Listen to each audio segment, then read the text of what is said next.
Assalamualaikum warahmatullahi wabarakatuh. Perkenalkan, saya Muhammad Jumrudin dan rekan saya Wisnu Satya Yuda. Kami dari mahasiswa KKN Universitas Bantara Sidoarjo yang berlokasi di Sodo, Palian, Gunung Kidul.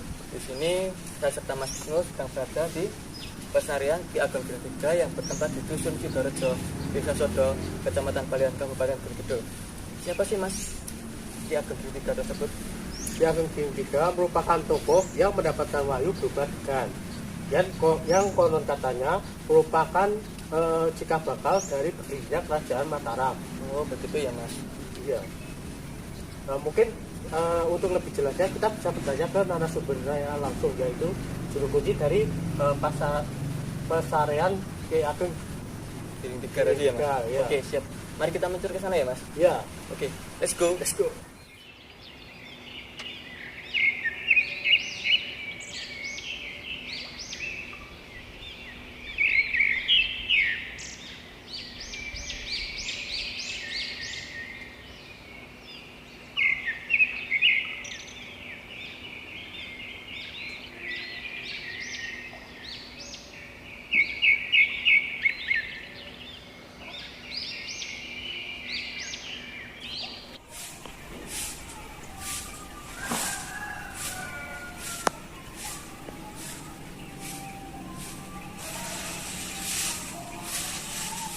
Baik, bertemu lagi dengan kami. Saya Faris Samsudin serta Mas Wisnu Satria.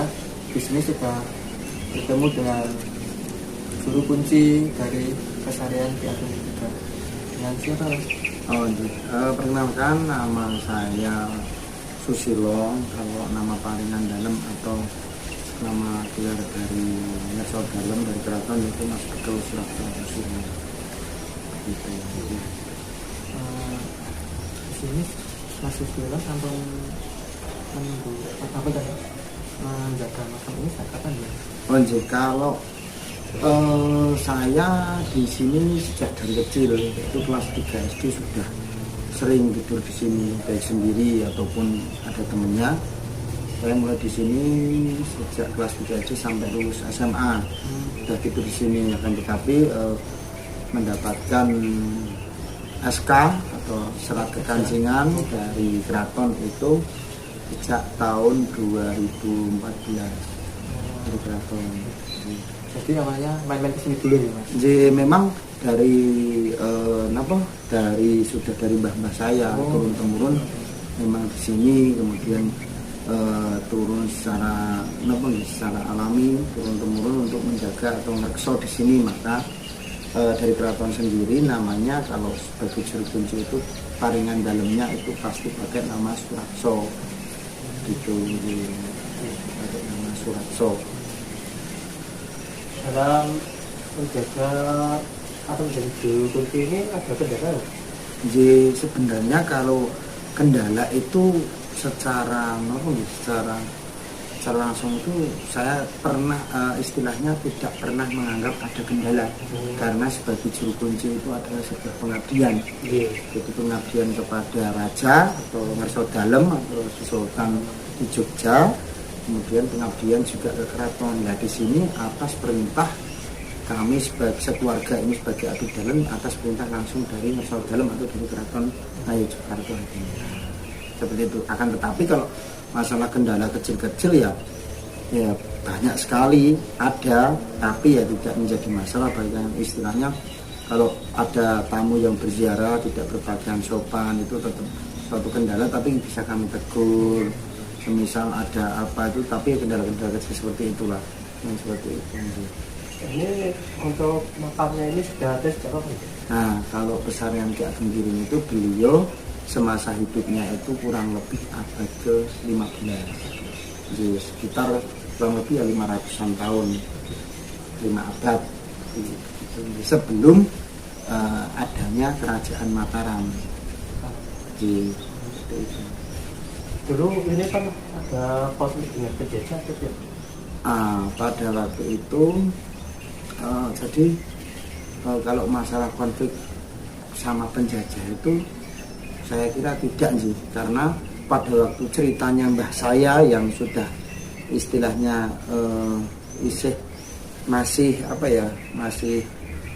dalam masa penjajahan waktu Sode ini Belanda itu takut karena dibom aja nggak meledak bomnya. Sampai sekarang itu masih dibuat lonceng SD, bomnya itu tidak meledak. Jadi Belanda itu tahunya kalau lewat di desa Sode ini atau kelurahan Sode ini tidak mengetahui masyarakat itu berinteraksi atau masyarakat sekitar Sode ini banyak sekali yang beraktivitas, tapi Belanda tidak mengetahuinya. Tahunya cuma hutan, tahunya cuma alas, liwang-liwang atau hutan belantara. Jadi nggak mengetahui ada manusia, makanya di sini itu cuma dilewati aja, melewat di pinggir desa sini, nggak sampai masuk di sini, nggak berani. Begitu. Secara spiritual dijaga ya. Ya walau-walau makan, tetapi ya Belanda pun menjatuhkan bom di sini itu tidak meledak. Malah buat lonceng SD itu bomnya seperti itu. Tapi masih ada buku sampai sekarang. SD yang mana ya? SD Sodo. SD Sodo. Bomnya itu berbuat seperti kapsul, berbentuk seperti kapsul, kurang lebih ya panjangnya sekitar 30-an cm.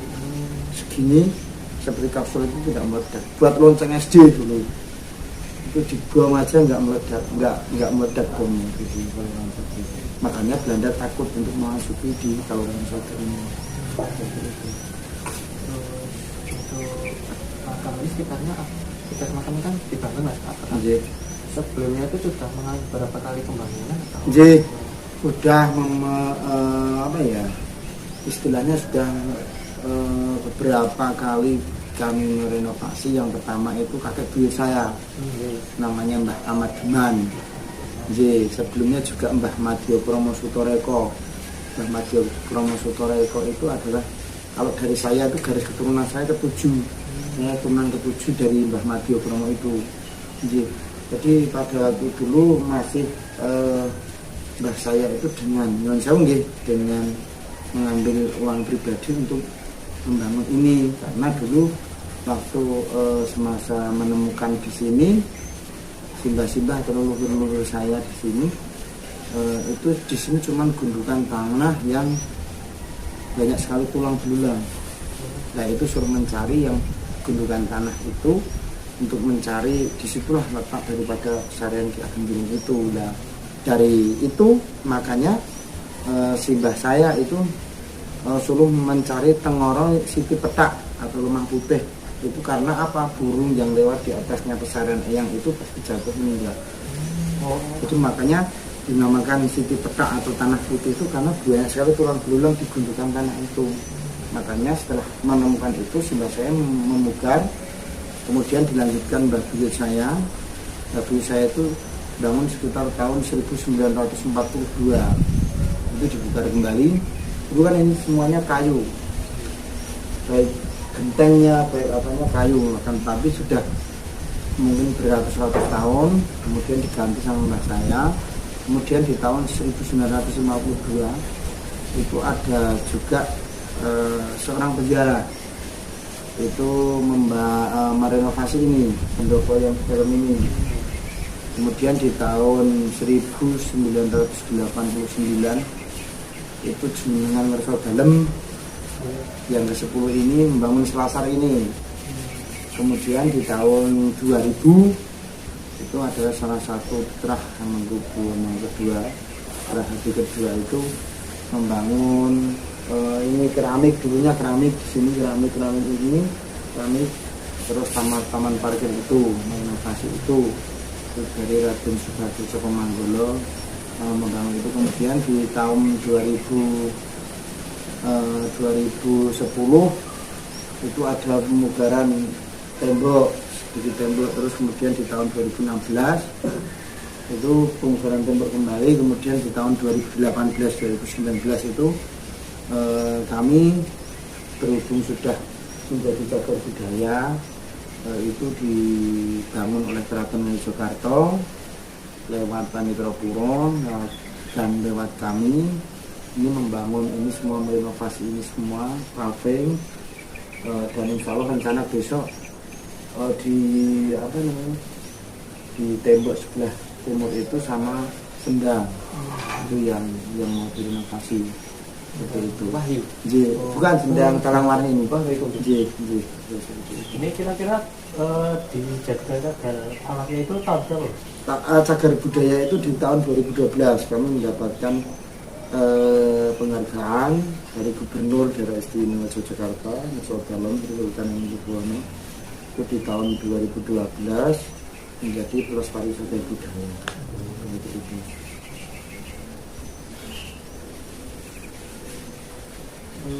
Mungkin bisa dijelaskan Mas tentang siapa sih tokoh Ageng Tiga itu? Jadi pihak Gemiring Tiga itu adalah salah satu keturunan dari Brawijaya keempat, dari garis Retno Mundri, Arya Pandoyo, Dipengging, terus Ki Ageng Hakim, kemudian Ki Ageng 1, 2, 3. Kenapa karena yang namanya Ki Ageng Giring itu adalah nama, istilahnya nama daripada nama jabatannya. Jadi Ki Ageng Giring itu adalah nama daripada urutan terahnya. Tapi nama kecil beliau adalah asma timurnya, nama timurnya adalah Raden Mas Kertonadi. Gelarnya Ki Ageng Giring ketiga. Jadi suatu ketika Ki Ageng Giring ketiga itu adalah Raden Mas Kertonadi mendapatkan firasat bahwasanya setelah kerajaan Pajang itu sudah mulai runtuh, wahyu yang ada di kerajaan Pajang itu pergi keluar atau oncat, kalau bahasa Jawanya itu keluar ke Reti Kidul atau sekarang lebih dikenal dengan nama Gunung Kidul ini. Nah, suatu ketika Ki Ageng Giring mendapatkan firasat untuk menanam sabut kelapa kering itu, atau dalam bahasa Jawanya itu dinamakan sepetaking. Nah, setelah suruh menanam sabut kelapa kering itu, kemudian atas kehendaknya Allah SWT tumbuhlah menjadi tunas kelapa. Nah, dari tunas kelapa itu kemudian tumbuh besar-besar, kemudian berbuah kelapa. Di sini yang dianggap mampu untuk mencari keberadaan mbahnya adalah dua orang yang diutus oleh Kanjeng Sunan Kalijaga, yang bernama Ki Ageng Giring atau Raden Mas Kertonadi ini, yang kedua Ki Ageng Pemanangan. Ki Ageng Giring suruh bertapa ngerame. Di sini bertapa ngerame itu bertapa sembari berbaur dengan masyarakat, mensiarkan agama Islam, mengajari cocok tanam. Dan Ki Ageng Giring sendiri adalah spesialis pembuat gula Jawa dari nira kelapa. Maka beliau juga nama kecilnya, nama samarannya itu adalah Ki Ageng Wonolopo dan Eyang Padiresan, karena terkenal dengan deres kelapa buat untuk gula Jawa itu. Kemudian yang kedua adalah Ki Ageng Pemanangan, disuruh bertapa di Kembang Lampir atau Kembang Semampir pada waktu itu di Kelurahan Wirisekar, Kabupaten Tetangga. Nah, suatu ketika yang pohon kelapa tersebut yang sudah tumbuh besar, kemudian berbuahnya satu buah. Itu dalam firasatnya Ki Ageng Giring mendapatkan firasat kembali bahwa barang siapa kelak yang dapat mengambil atau memetik buah kelapa muda atau degan yang berasal dari sepet ageng tadi, kelak akan menurunkan raja-raja tanah Jawa. Yang dapat memetik dan meminumnya sampai habis itu nanti akan menurunkan raja-raja di tanah Jawa. Kemudian yang menjaga kelapa tersebut adalah Eyang Bintulu Aji. Nah, itu kemudian di sana beliau tidak bisa memetiknya, siapapun tidak bisa memetik. Nah, suatu ketika Eyang Giring datang ke tempat tumbuhnya pohon kelapa tersebut. Dan di sana atas kehendaknya Allah SWT, pohon kelapa tersebut cuma ditepuk sama Ki Ageng Giring, ternyata menunggu dengan sendirinya dan bisa memetik tanpa memanjatkan. Dan setelah itu, karena dalam firasatnya itu yang Ki Ageng Giring harus meminumnya sampai habis, beliau langsung datang ke rumah dulu. Air kelapa muda atau degan tersebut ditaruhnya di atas dapur, atau kalau dulu namanya pogo. Kalau pogo itu kan di atas dapur pasti ada sela-selanya untuk menaruh suatu benda itu. Nah, suatu ketika terus kemudian Ki Ageng Giring lanjut bersih diri atau sesuci, nama dalam bahasa Islamnya itu membersihkan, sesuci. Bahasa Jawanya sesuci itu mandi besar, agar supaya kalau meminum buah kelapa itu sampai habis itu dalam keadaan bersih atau suci. Suatu ketika Ki Ageng Pemanah yang bertapa tadi juga mendapatkan firasat bahwa wahyu atau wahyu kedaton itu sudah didapatkan oleh seseorang dengan tengara atau dengan pertanda. Wahyu itu atau yang merupakan wahyu dalam kelapa muda itu ada yang namanya cahaya yang menjulang ke langit seperti sodo lanang, atau sodo lanang itu seperti lidi yang tegak lurus menjulang ke langit. Cahaya itu sinar daripada wahyu itu. Kemudian Ki Ageng Pemanah jengkar atau menyelesaikan pertapanya di Kembang Lampir, kemudian berjalan mencari keberadaan wahyu tersebut. Ternyata berada di kediaman atau rumah Ki Ageng Giring. Di sana beliau saking perjalanan dari Panggang ke sini itu jauh, beliau langsung menuju ke dapur untuk meminta air minum dan sekaligus mendapati di sana ada buah kelapa. Dan buah kelapa tersebut sebenarnya yang Ki Ageng Pemanah sudah mengetahui bahwa itu adalah kelapa muda yang mengandung wahyu. Kemudian diambil kelapa, dibuka, dan diingatkan oleh istri daripada yang Ki Ageng Giring, Dimas Pemanahan, janganlah kau minum itu karena itu milik kakakmu. Nanti kakakmu kalau marah bisa bahaya. Kan tetapi jawaban Ki Ageng Pemanahan, gak apa-apa Mbak Yu, nanti kalau Kakang Giring marah atau duka, nanti saya yang akan menanggungnya. Nah, tidak menghiraukan peringatan tersebut, membuka dan meminumnya sampai habis. Kemudian Ki Ageng Giring setelah meminum Ki Ageng Pemanah setelah meminum sampai habis, kemudian lanjut pergi keluar dari rumah dan melanjutkan perjalanan.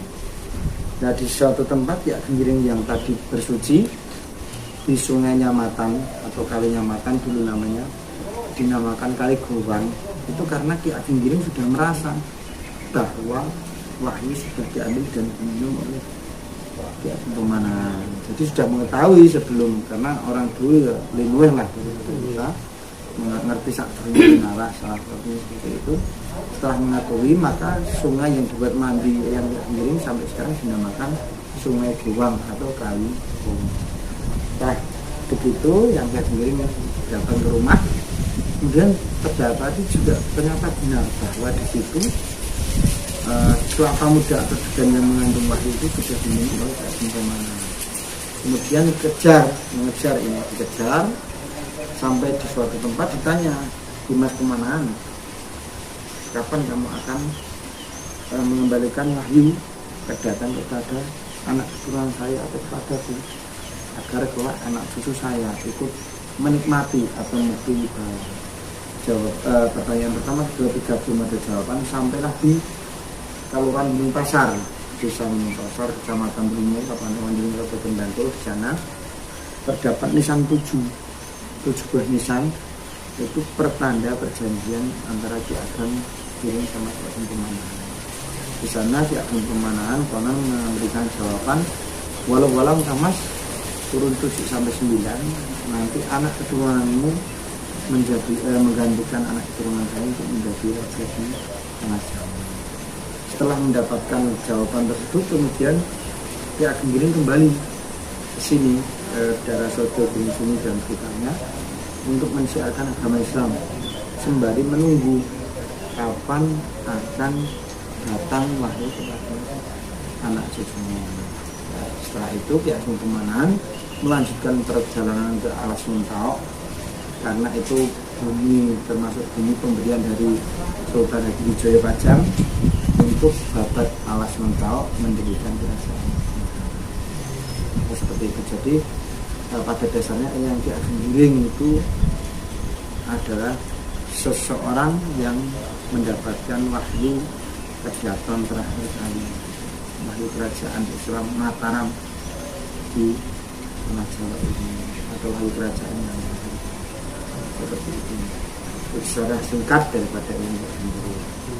Jadi berkaitan ya Mas antara Kelurahan Sodo dengan nama Sodo ini dengan sejarah dari negara itu. Karena Sodo itu ada beberapa versi mengatakan Sodo itu bisa berarti sahadat, sodo itu juga bisa berarti usodo atau obat. Jadi sahadat sendiri karena alhamdulillah di Kaluran Sodo ini sejak zaman mbah saya itu setelah datang Islam jadi 100% masyarakat Indonesia di Kaluran Sodo. Bukan berarti terus siapa yang non agama Islam tidak boleh masuk, tidak. Banyak sekali juga yang bicara ke sini selain agama Islam. Tapi kebanyakan kalau orang bicara ke sini itu biar dimudahkan atau bisa biar mencari ridhonya Gusti Allah untuk menggapai jabatan, pangkat, derajat dan sebagainya. Jadi begitu erat kaitannya nama sodo itu sebagai sebuah sahadat ataupun usodo atau obat.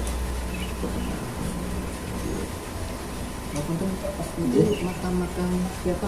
Oh, kalau yang di luar ini, kalau yang di komplek di sini, ya, komplek di dalam, kalau yang di dalam sana adalah besaran daripada yang miring. Kemudian yang berjajar 4 itu adalah besaran daripada abdi beliau, yaitu yang Mandung, yang Manten, yang Purwosodo, yang Jambiano. Kemudian yang di atas sebelah kanan pendopo yang miring itu adalah Kanjeng Ratu Giring. Kanjeng Ratu Giring adalah putri beliau, putri daripada yang miring, yaitu Niken Purwosari Loro Lembaran. Kemudian di sebelah kiri pendopo itu adalah makam daripada Cicit yang kedua yaitu Raden Kajuran dan Kalian. Dan yang di luar ini adalah makam-makam dari leluhur saya, berkunci Dawu, sini nama saya, sini makam di sini. Itu untuk komplek pemakaman di Pesarian Kediri ini. Untuk pesarian Garawan itu Kediri. Nah, kalau itu Nyungsau ya, sampai sekarang belum diketahui untuk saya ataupun sekarang ya mungkin tahu tapi masih menjadi rahasia, belum boleh diceritakan. Itu saya pernah kenal Wahyu Gagak Emprit ya. Lanjut. Maksudnya gimana? Nah, Wahyu Gagak Emprit itu sendiri ya tadi saking tingginya pohon kelapa dan hanya berbuah 1 kali. Di sana ada burung gagak yang hinggap di atas pohon kelapa tersebut, kelihatan burungnya kecil seperti maruk emprit.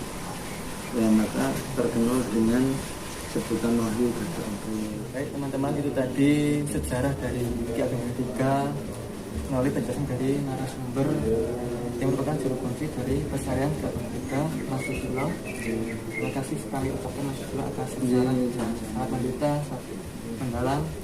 Mungkin kami setelah ini kami bergeser ke Pesarian Eyang Bendoro Aksi selaku abdi dari Ketiga yang menjaga dari Wahyu Gagak Emprit. Jadi kami juga mengucapkan banyak terima kasih kepada Univet, Universitas Veteran Sukoharjo yang telah istilahnya menyempatkan waktunya mahasiswa untuk ber-KKN di sini sekaligus belajar sejarah bareng-bareng. Harapan kami ke depannya monggo nanti bareng-bareng sejarah itu, bahwa mengenal sejarah atau berziarah itu bukan berarti kita itu memuja atau menyembah pesarian, akan tetapi mengenang bagaimana perjuangan para leluhur yang sudah menjadikan kita seperti ini, untuk menjadikan pelajaran kita yang baik diambil dari sisi baiknya, yang kurang baik ya kita hilangkan untuk menjadi pelajaran generasi selanjutnya. Sekali lagi kami ucapkan terima kasih pada Bapak Rektor, Bapak Dekan, Bapak dosen yang telah memberikan peluang untuk para mahasiswa belajar bareng-bareng di sini. Mungkin itu banyak sekali kekurangan dari kami, mungkin sebatas kami mengetahuinya seperti itu. Monggo nanti kalau ada saran-saran yang membangun untuk kami, monggo dipersilahkan. Nanti datang lagi untuk belajar kembali bareng-bareng di sini.